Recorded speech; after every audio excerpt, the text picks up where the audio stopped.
안녕하세요.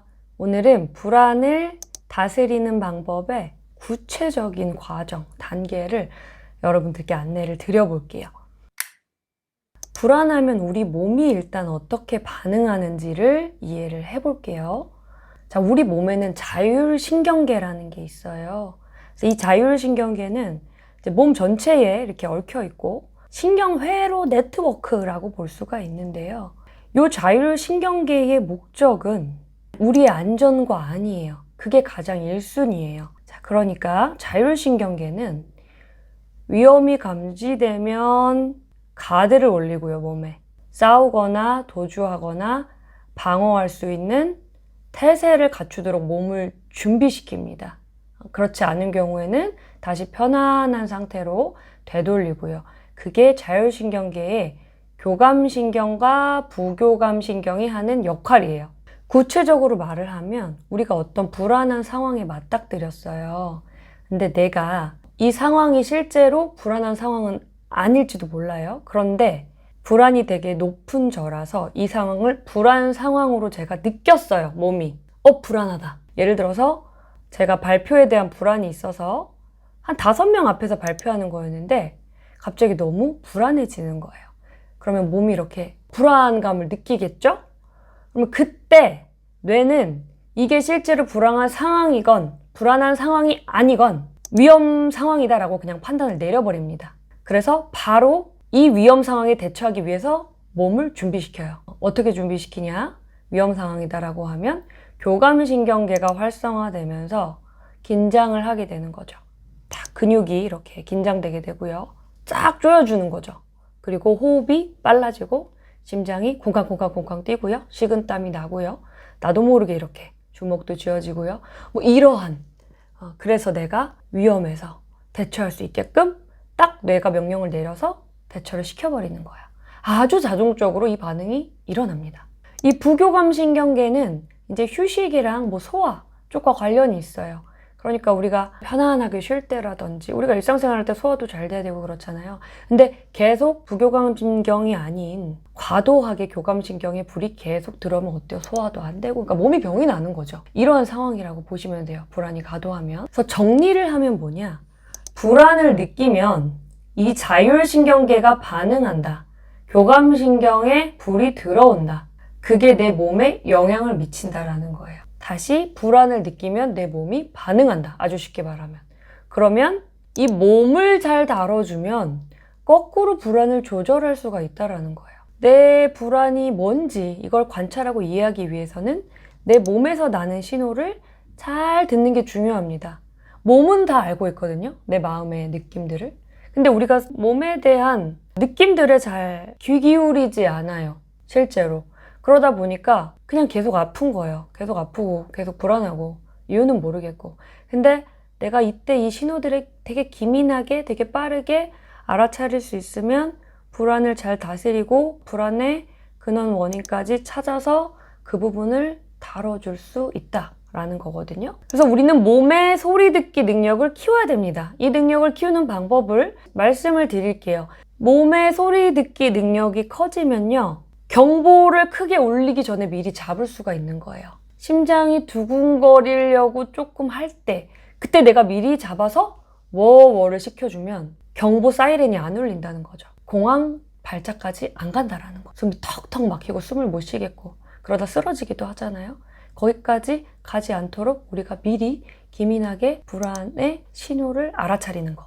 요 연습을 이제 하는 게 불안을 다루는 데 있어서 굉장히 중요하다고 할 수 있어요. 그래서 왜 그게 그렇게까지 중요하냐라는 건 제가 이전 영상에서 다뤘죠. 이전 영상을 참고를 해주시기 바랍니다. 그래서 제가 최근에 읽은 책이 있어요. 불안을 관리하면 인생이 관리된다 라는 책인데요. 이 책에 몸의 소리를 듣기 위한 4가지 단계에 대해서 상세하게 설명을 해놨습니다.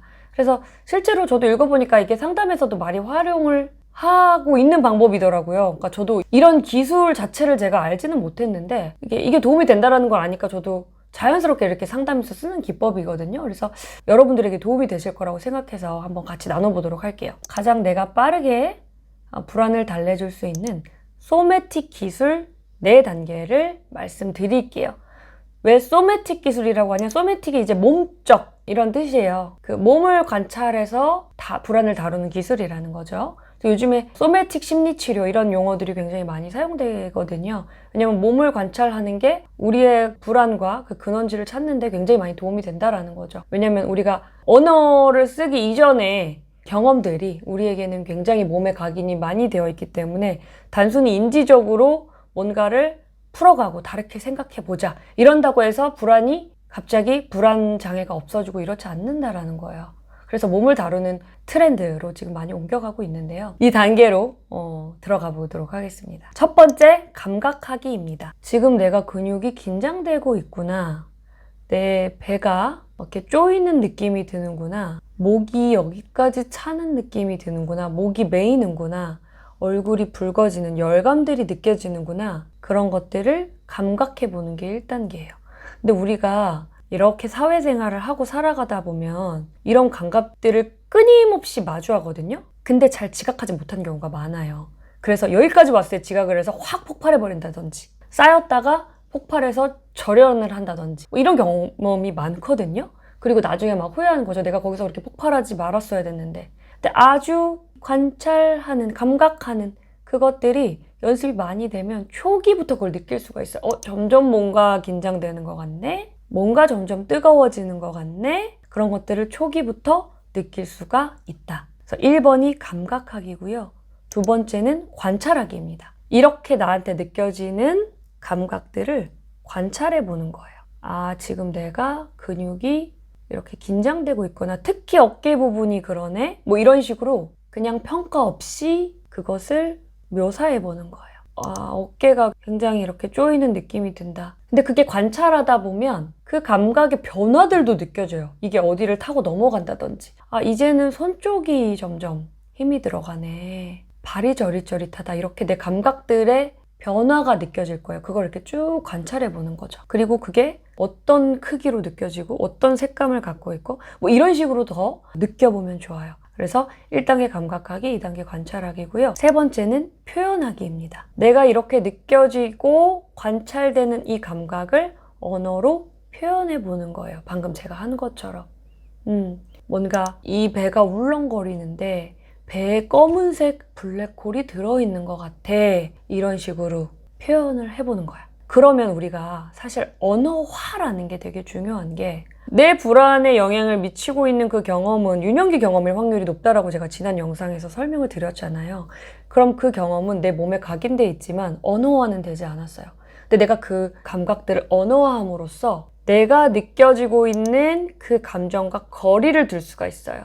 언어화를 하지 않으면 내가 그냥 그거랑 하나가 되거든요. 하지만 나는 그 감각, 감정뿐만 아니라 다른 감정과 다양한 부분을 갖고 있는 나잖아요. 그래서 그 감정을 좀 떨어뜨려서 이렇게 지각할 수 있게 된다는 거죠. 그러면 조금 더 통제가 가능하겠죠. 그래서 표현을 통해서 내가 그 감각과 연결되면서도 거리를 둘 수 있다라는 2가지가 다 가능한 게 표현하기예요. 마지막 4단계는요.